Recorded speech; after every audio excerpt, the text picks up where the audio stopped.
reflete a imagem do Senhor. Você é o céu e pó desse chão.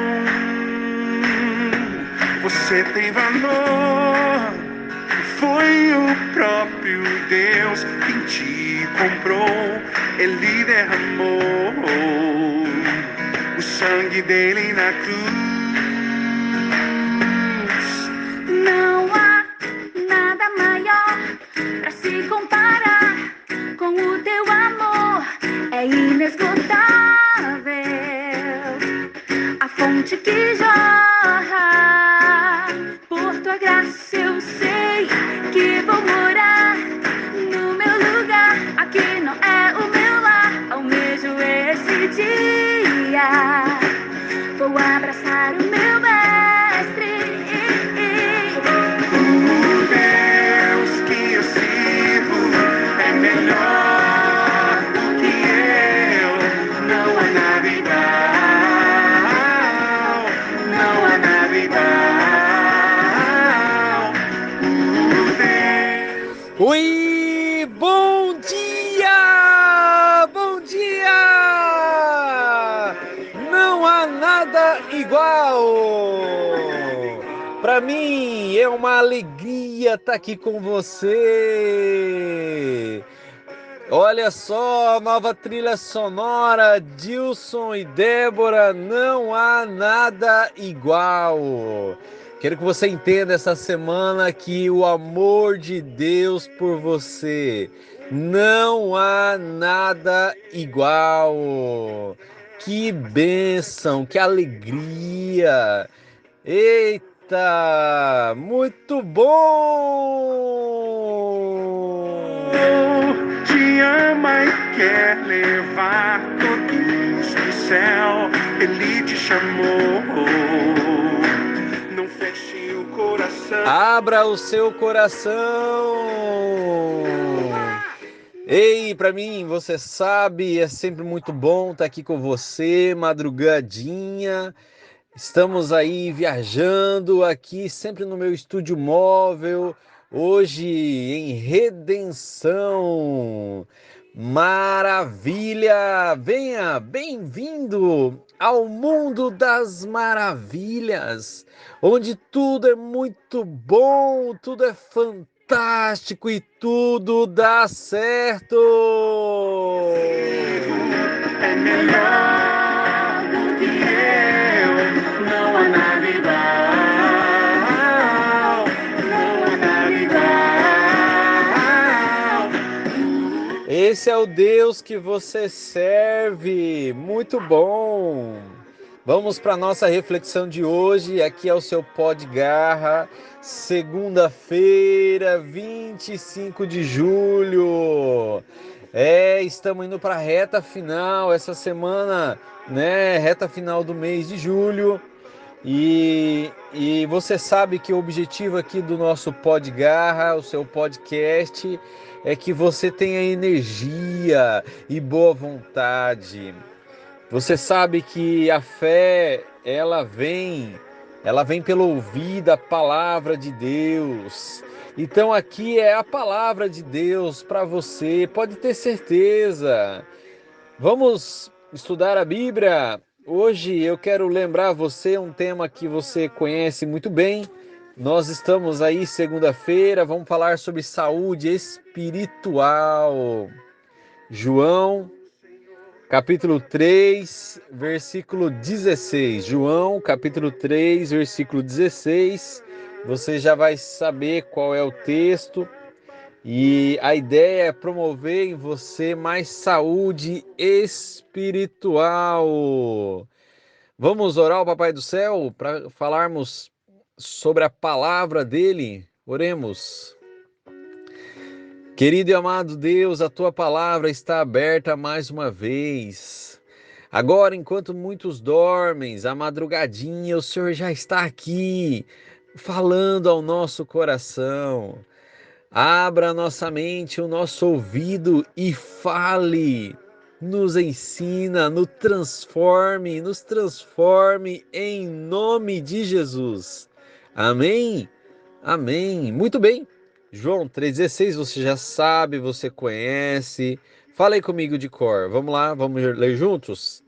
Porque Deus amou ao mundo de tal maneira que deu o seu Filho unigênito, para que todo aquele que nele crê não pereça, mas tenha a vida eterna.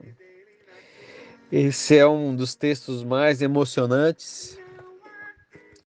Claro que é um texto emocionante porque apresenta a essência do Evangelho. Cristo. Cristo vem e se entrega por nós. Mas eu quero destacar aqui um termo aqui, praticamente dois termos. Aqui apresenta que Deus amou, mas ele amou, entregou o seu filho, é a parte dele. Para você ter saúde espiritual, você tem que fazer a tua parte. E é aqui que eu quero falar hoje para você, meu amigo, minha amiga, querido comportor, missionário do Senhor, né? É isso aqui. O texto ele diz assim, ó. Olha, presta atenção nessa parte aqui. Ele fala porque Deus amou o mundo de tal maneira que deu seu Filho unigênito para que todo aquele que nele crê. Crer é o primeiro termo e o segundo termo não pereça. E eu quero analisar de trás para frente. Vamos falar sobre pereça e depois sobre crer, que eu já falei aqui com você sobre fé e eu quero ampliar um pouco mais. A palavra pereça, nessa minha linguagem aqui, revista atualizada, ela está vinculada aí ao nosso grego. Essa palavra é o verbo perecer. Você já sabe que significa perecer? É isso mesmo, é acabar, entendeu? Destruir, zerar, pereceu, acabou, né? Para que sua vida não acabe, para que a sua vida não seja destruída, para que você não seja eliminado. É isso aí. Mas esse verbo, ele tem algo interessante. Ele é o tempo verbal dele está no presente subjuntivo. O que isso tem a ver? Tem a ver que você agora, ao falar, ao prestar atenção nessa palavra, não pereça. Ele está dizendo que não é apenas que não vai perecer no fogo, lá do juízo final, lá no fim. É isso. O verbo aí, no original, aqui no português mesmo, não é que você vai ser eliminado lá se você não crer. É que se você crer, você não vai perecer aqui, no presente. O verbo aí é presente, meu amigo, não pereça. Olha, se você crê agora, você não perece, você não é eliminado. E isso é o que tem que te interessar agora. Tá entendendo? Porque o verbo está no presente e ele também é subjuntivo. A gente estuda até português, gramática, essas coisas todas para estar aqui com você, para inspirar você. Então aproveita. Aliás, a minha gratidão por você ter chegado até aqui. Já são 20 áudios que terminamos aí na última sexta, vamos para a 21ª Podgarra aqui, é ou não é? E para mim é incrível como Deus produz conhecimento na nossa mente. O subjuntivo, ele tem a ver com o subordinado, subjugar. É por isso que a ideia do subjuntivo. Então, se você olhar na oração, vamos dar uma olhada, vamos fazer uma análise gramatical aqui, português mesmo, nem precisa ser no grego. O texto diz lá, ó, João 3,16, porque Deus amou, ativo. Essa é a primeira oração. Ele amou ao mundo de tal maneira que deu. Ele amou e deu, foi pronto, é isso aí. Essa é a parte ativa de Deus. Aí a oração seguinte, depois da vírgula, você vai ver que ela é subjugada, ou seja, ela é subordinada ao anterior. Então, o fato de Deus ter amado o fato de Deus ter amado, o fato de Deus ter entregado o Filho unigênito dele, que é o meu Jesus, o teu Jesus Cristo, é para quê? Para que você creia. Se você crê, não perece, mas tem a vida eterna. Está aí, meu amigo. Eu achei interessante essa análise, porque a proposta de não perecer, onde aparece o verbo presente subjuntivo, ela está ali, ela depende da oração principal. E isso expressa um fato real. Todo verbo subjuntivo, ele expressa um fato real, uma certeza, que se você crê, você não perece. Se você crê, você não é eliminado, você não é destruído. Se você crê, você recebe vida. E essa vida, no último análise, é o final do verso, vida eterna. Mas o mesmo Cristo que oferece vida eterna, ele oferece vida abundante. Porque o texto de João 10:10 tem essa mesma linha gramatical. Cristo diz assim: eu vim para que você tenha. Olha o verbo aí, tenha. Tem aqui, ora, o verbo ter, aonde? Agora, no presente. Exato, João 10:10 diz, eu vim para que você tenha vida e a tenha em abundância. O que você está fazendo aqui, pastor, até aqui? Eu já entendi isso aí, já está claro para mim, já está cristalino. O problema, meu amigo, é a fé. O problema é que você não acredita. O problema é que a gente, o ser humano, não acredita. Tudo isso aqui é para dizer para você: acredita, tenha fé. E agora eu vou para a nossa segunda parte da nossa reflexão aqui. A fé.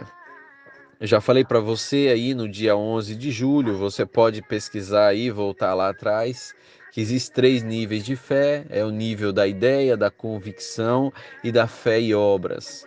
E aí eu falei para você que você tem que ter atitude de fé e tal, vamos ampliar um pouquinho mais a fé.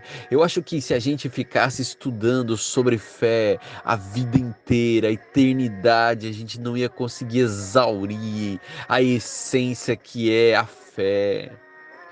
Mas o meu convite para você é que você entenda que a fé é a essência da saúde espiritual.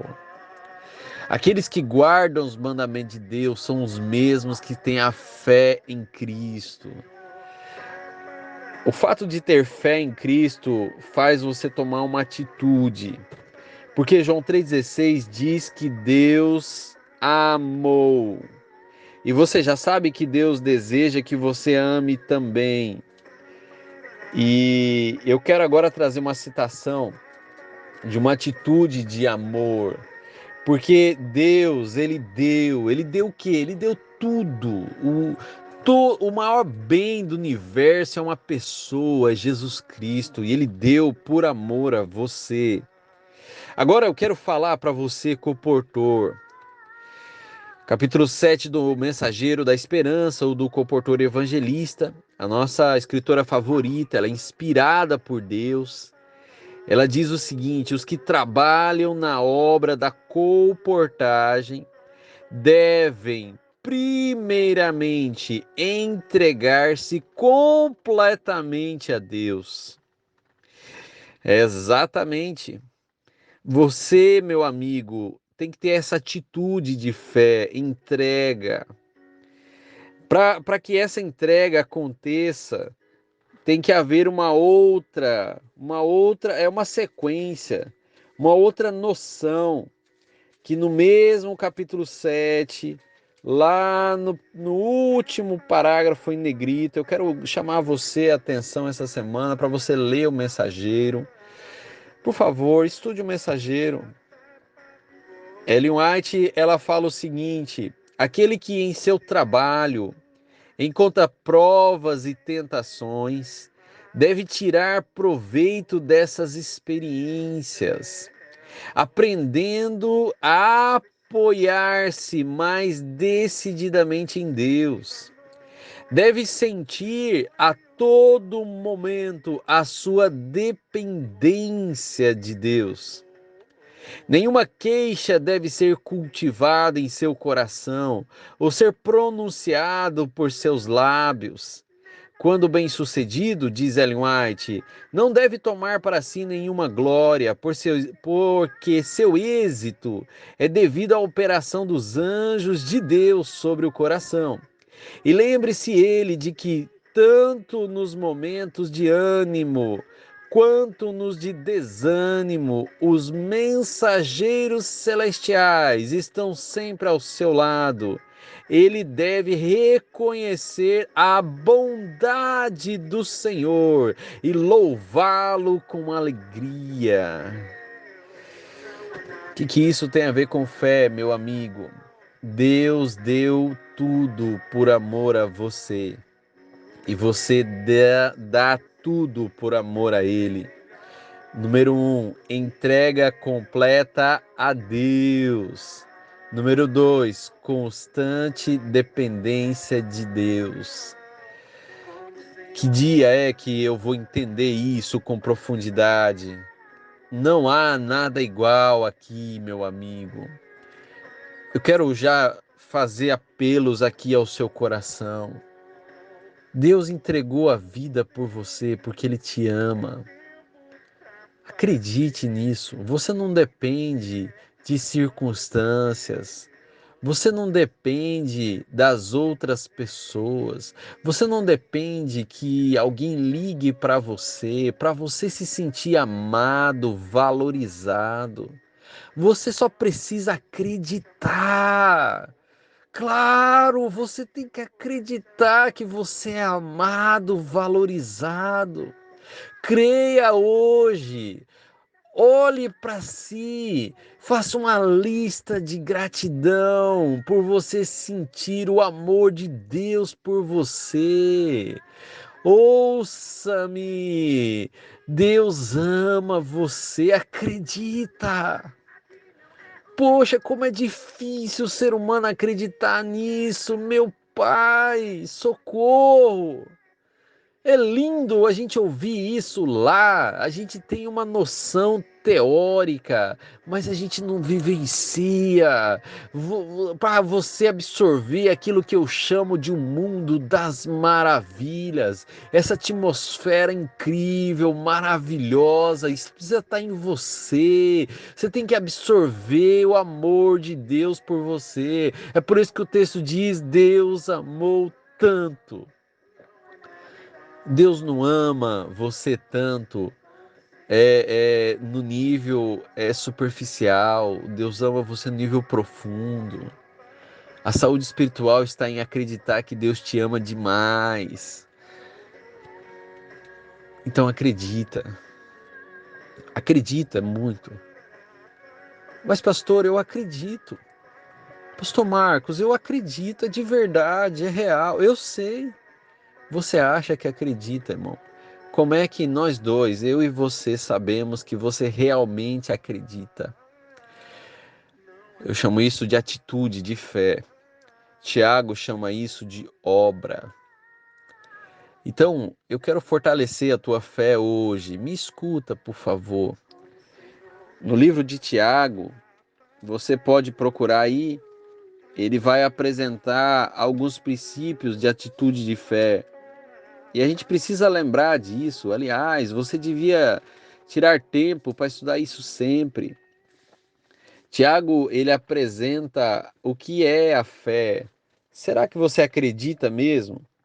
O verso 2, 26, é a conclusão de todo um raciocínio. Ele diz assim: porque assim como o corpo sem espírito é morto, ó, o corpo sem espírito perece, é morto, acabou, eliminado. Assim também a fé sem obras é morta. O verso 18, ele diz assim: mas alguém dirá, tu tens fé e eu tenho obras. Mostra-me essa tua fé sem as obras, e eu com as obras te mostrarei a minha fé. Verso 19, crês tu que Deus é um só? Fazes bem. Até os demônios creem e estremecem. Queres, pois, ficar certo, ó homem insensato, de que a fé sem obras é inoperante? Verso 21, ele dá o exemplo. Não foi por obras que Abraão, nosso pai, foi justificado como ofereceu quando ofereceu sobre o altar o próprio filho Isaque? 22, vês como a fé operava juntamente com as suas obras, com efeito foi pelas obras que a fé se consumou. 23, e se cumpriu a escritura, o que diz, ora, Abraão creu em Deus, isso lhe foi imputado para a justiça, e foi chamado amigo de Deus. 24, verso 2, capítulo 2 de Tiago, versículo 24. Verificais, ou seja, raciocina, pensa, que uma pessoa é justificada por obras e não por fé somente. E aí ele conta a história de Raabe também. Pastor, o que isso tem a ver comigo agora em 2022? Ei, se você realmente acredita que Deus te ama, quais são as emoções que devem fluir aí no seu corpo, na sua vida? Se você acredita que Deus te ama, você está no mundo das maravilhas. E você acredita também que tudo é muito bom, que tudo é fantástico e que tudo dá certo. Isso promove em você algumas emoções. Amanhã eu vou falar mais sobre saúde mental, emoções. Mas atenção aqui, meu amigo. Eu vou repetir algo que você já ouviu, mas meu apelo é que você faça uma introspecção, uma autoanálise. Realmente você acredita que Deus te ama? Porque se você acredita, meu amigo, você não perece. Quem crê não será confundido. É isso mesmo. Por que é que você está ansioso? Por que é que você está aí? Poxa, já passou aí 30 dias quase. Por que você está pensando se vai dar certo ou não? Por que você está aí lerdo, preguiçoso? Talvez eu esteja falando com alguém que já está exausto, abatido, quebrado, moído, perdeu as forças. Sabe por que você está assim? Porque tu não acredita no amor de Deus por você. É essa a realidade. Meu compromisso aqui é falar a verdade para você. Você não acredita que os que esperam no Senhor renovam as suas forças? Você não acredita que aquele que medita na palavra de Deus dia e noite, ele é como uma árvore plantada junto à corrente das águas, que no devido tempo dá o seu fruto, cuja folhagem não murcha, não murcha, e tudo quanto ele faz será bem sucedido? Tu não acredita nisso? É por isso que não flui, meu amigo. É por isso que você não tem uma energia, você não tem entusiasmo, não tem boa vontade. Você entendeu? Porque tu não acredita que Deus amou você, que deu tudo. O bem mais precioso do universo foi entregue por causa de você. Não há nada igual. Então hoje faça uma oração, fala, Senhor, eu acredito em Ti. Eu acredito em Ti, Senhor. Sabe por quê? É o meu apelo hoje para você acreditar em Deus. Porque essa é a maior ofensa que alguém pode ofender a Deus. A maior blasfêmia que as pessoas fazem em relação ao Pai querido celestial é atitude de incredulidade. Eu quero fechar aqui esses minutinhos que me resta com a história de Marcos. Abra lá sua Bíblia em Marcos 9, para você entender a gravidade do problema. Marcos capítulo 9 conta a história de um jovem que estava perecendo. Ele era possesso. Eu não sei se você já viu alguém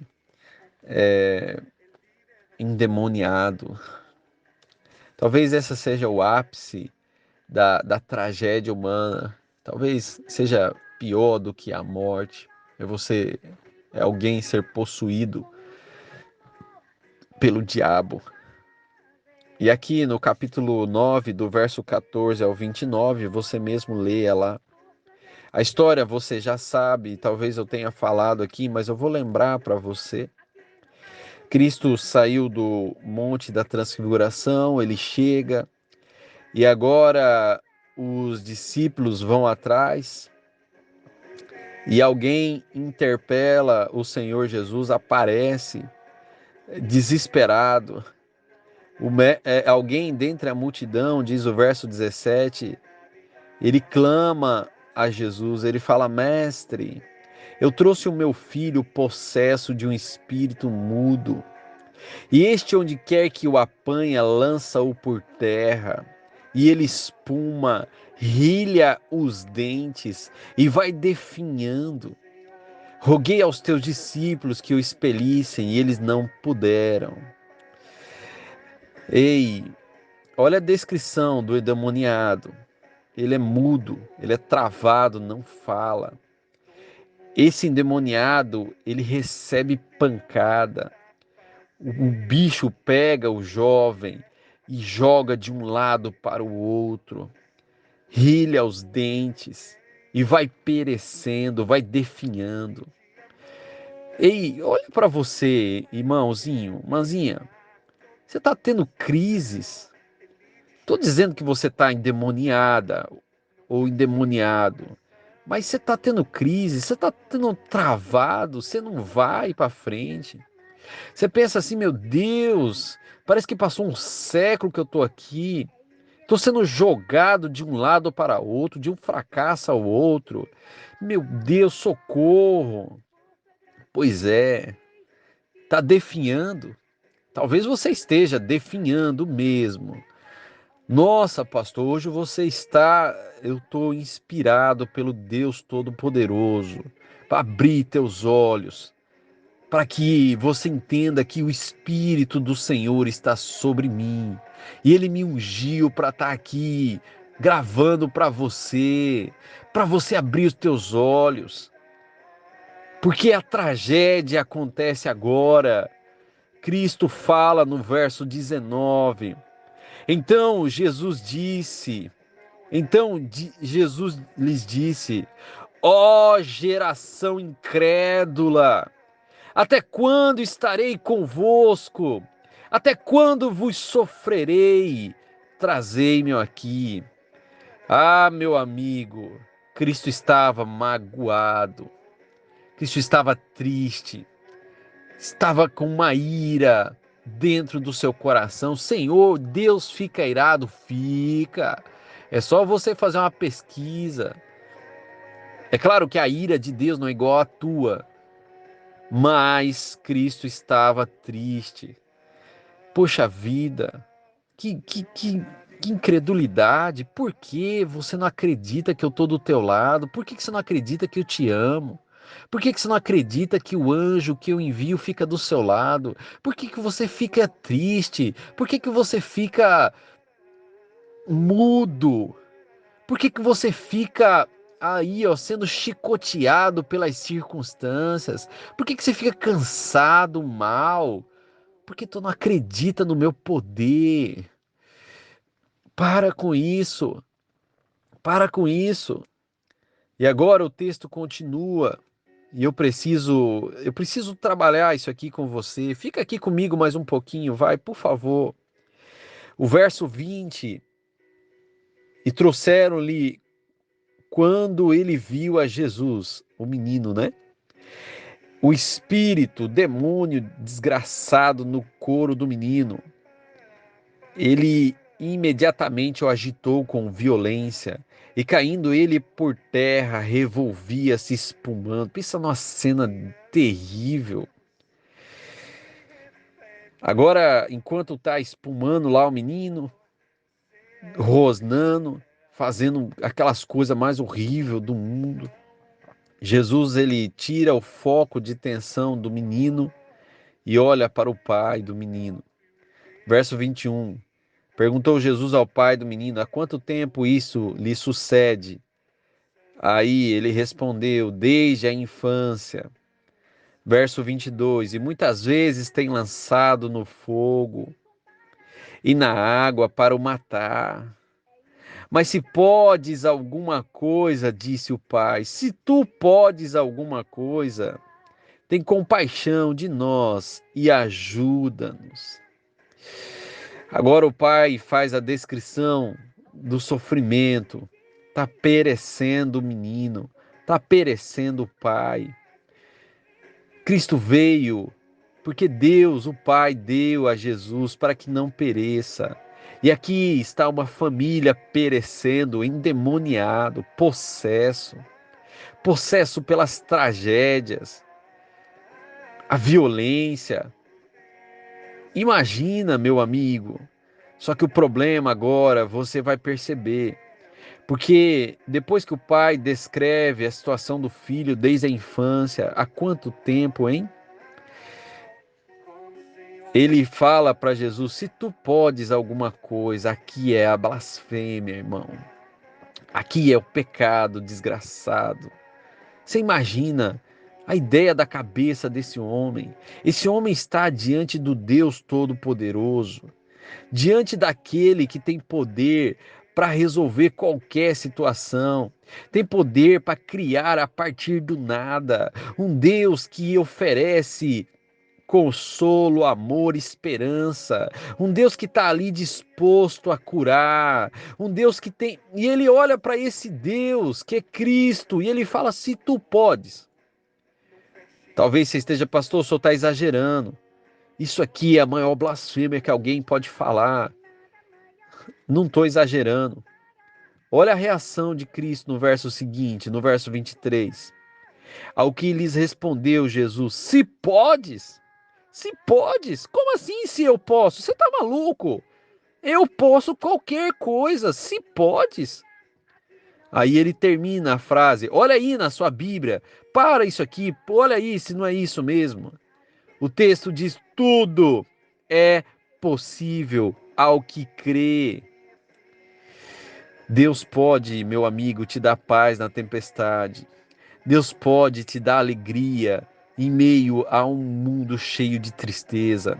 Deus pode abrir a tua boca quando o demônio quer fechar.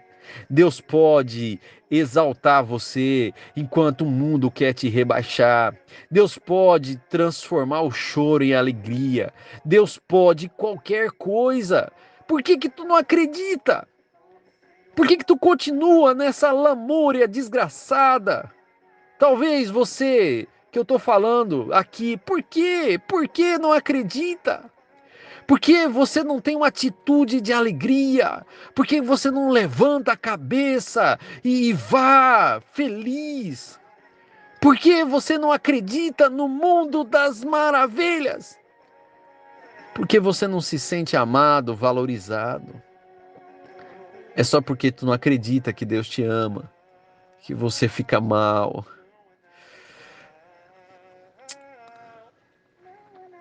Passei da hora, né, meu amiguinho? Falei mais, mas eu fico assim emocionado com isso. A minha voz embarga porque Deus ama você tanto. E eu olho para você, às vezes, né, talvez não é você aqui. Eu penso, Senhor, por que vai definhando o meu querido comportor? Por que está cansado? Por quê? Por quê? Agora você entendeu que Ellen White fala que o comportor, eu li agorinha, né? O comportor ele deve sentir constante dependência de Deus. Agora você entendeu. Você entendeu o que eu li agora há pouco, né? Vamos voltar a ler isso e finalizar aqui o meu apelo. Está lá no livro Mensageiro, capítulo 7, e ela diz o seguinte: deve sentir a todo momento sua dependência de Deus. Como é que eu sei que você se sente amado e depende de Deus? Aí ela diz: nenhuma queixa deve ser cultivada em seu coração. Entendeu? É isso mesmo. Nenhuma queixa deve ser cultivada em seu coração, ou ser pronunciada por seus lábios. Quando bem-sucedido, não deve tomar para si nenhuma glória, porque o seu êxito é devido à operação dos anjos de Deus sobre o coração. E lembre-se ele de que tanto nos momentos de ânimo, quanto nos momentos de desânimo, os mensageiros celestiais estão sempre ao seu lado. Ele, você, comportor, comportora, ele é você mesmo, deve reconhecer a bondade do Senhor e louvá-lo com alegria, isso sempre. Ah, pastor, como é que eu faço para viver assim? Acredita. Acredita que Deus te ama. Você não vai perecer. Acredita que Ele está do seu lado e você vai ser restaurado. Acredita que Ele vai à sua frente e você vai sentir alegria pela bondade do Senhor. Bem-vindo, meu amigo, ao mundo das maravilhas, onde tudo é muito bom, tudo é fantástico e tudo dá certo. Acredite nisso. Ah, pastor, mas se vem circunstância, coisa ruim. Vem, claro que vem. Mas ainda é bom, porque está transformando você.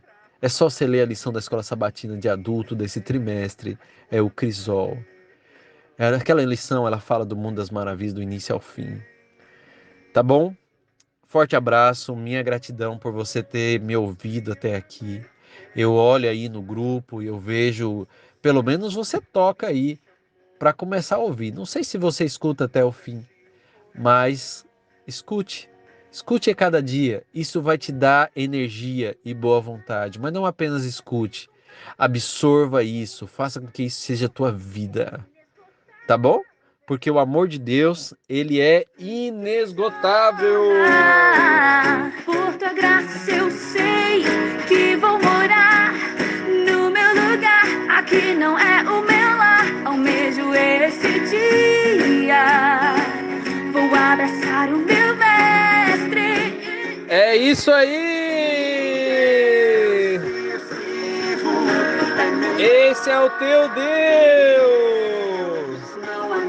Não há nada igual.